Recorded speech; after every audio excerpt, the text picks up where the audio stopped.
That's it, off and racing the opening Dennison commercial sponsored 4yo Maiden as they head away on their way towards their first of 15 fences. No prominent early owners to make their way on as the gloves are off, in company with Moore and Crystal down the inside, Sean Blues towards the outside, and they're being followed by Jack Dandy with Clumella just in behind these.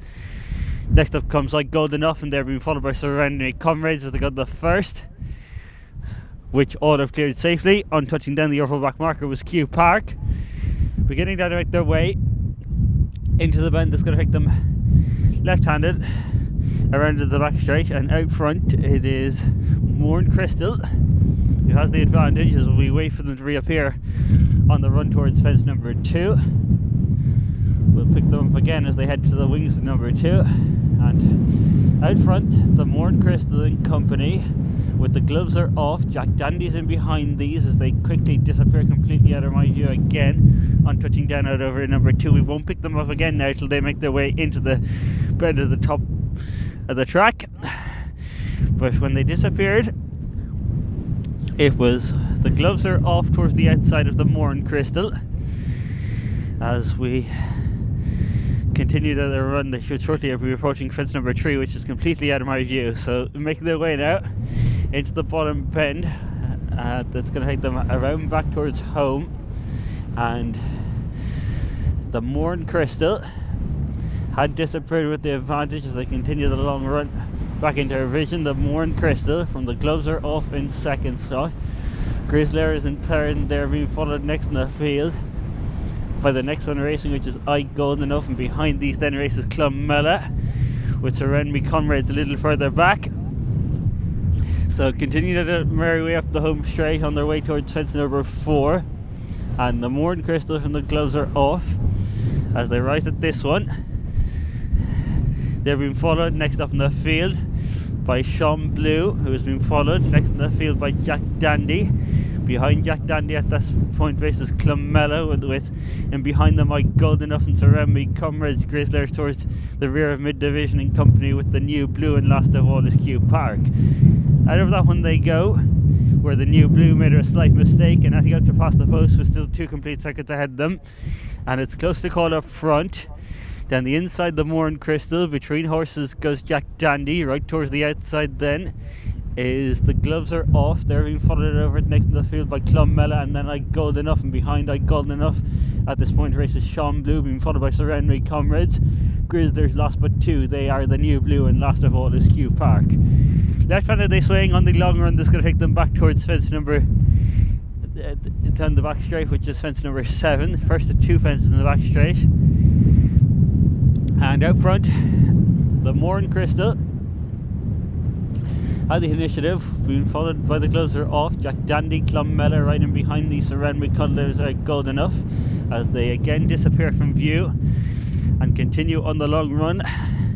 Again, we won't pick them up until they get back to the top turn, but the Moore and Crystal on debut has an hour advantage over the gloves are off and Brian O'Leary, who on C hit on debut at Ballynoe a couple of weeks ago. As they begin at around the bend, they're shortly going to take them back into the home straight, where they'll meet fences 9 and 10, but waiting on them to reappear. And out front the Moore and Crystal from the gloves are off, Clumella, and right in behind these is Jack Dandy, and then I Gold Enough and Sean Blue. Surround Me Comrades. Grizzler is next, and then the New Blue, and last of all is Q Park. Straightening on up on their way towards fence number 9. Of the 15 and all, they'll be jumping, and out front the Moore and Crystal from the gloves are off. Right in behind these then races I Gold Enough, and they in turn have been followed over by Jack Dandy with Clumella, who's next in behind these, and they're being followed by Surround Me Comrades, Sean Blue, Grizzler, and right in behind them then at this point races the New Blue, last of all Q Park.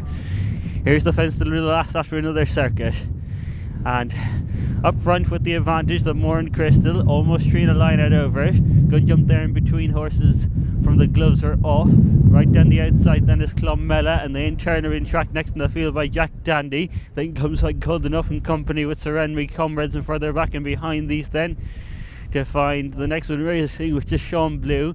Grizzler is next in front of Q Park, and Grizzler out over the fence. There was 5 from the finish, where there was a slight mistake there from towards the one towards the back, which is Q Park, as they now make their way into the back straight. They have 4 fences, no left to be jumped, and it was the Mourne Crystal who still held the initiative in company with the Gloves Are Off when they left us, as we wait for them to reappear on the run towards the 4th last fence. And over in front, Jack Dandy has a narrow advantage with towards the outside. The Gloves Are Off. The Mourne Crystals drop back into 3rd as they continue the long run now. That's going to take them on towards Treehouse, completely out of our vision.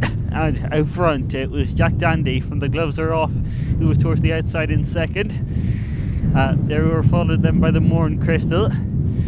Still a good run before they picked them up again, unfortunately. And Jack Dandy had made a move under Tara Higgins for the Michael Murphy yard, as we wait for them to now reappear at the top end of this track. And out front, as they continue to make their way back into view, it's the Mourne Crystal is back to lead once more again. Lost one at the 3rd last, or possibly somewhere in between it. So it's the Mourne Crystal, which I picked them up though, and they went on as they continue. The Mourne Crystal and the Gloves Are Off. Jack Dandy's riding behind these, and then Clonmella, Surrounding Comrades, was the one to go. Not quite sure where he went, as they make their way now on towards the 2nd last fence. The Mourne Crystal over the 2nd last with the advantage from I Gold Enough. Riding behind these then races the Gloves Are Off. They're then being followed by Grizzlies running on the expense of Jack Dandy, and then Clonmella. That's all that remain, racing on towards the 15th and final fence. And it's the Mourne Crystal who has the advantage and is well in command here as he comes down towards the final fence. So safely out over it and clear, and on the run up towards the line, it's going to be the Mourne Crystal for Dick Lavery and Paddy Tardy, who win and win well. Connection sent out the Mourne Rambler to finish 2nd in the 4-year-old here back in October, and they win this in fine style. From back in 2nd spot was I Gold Enough. They're being followed in next in the field by the next one to go by, which was the Gloves Are Off. It's tight for the next spot between Grizzler and Jack Dandy. Clonmella being pulled up before the last.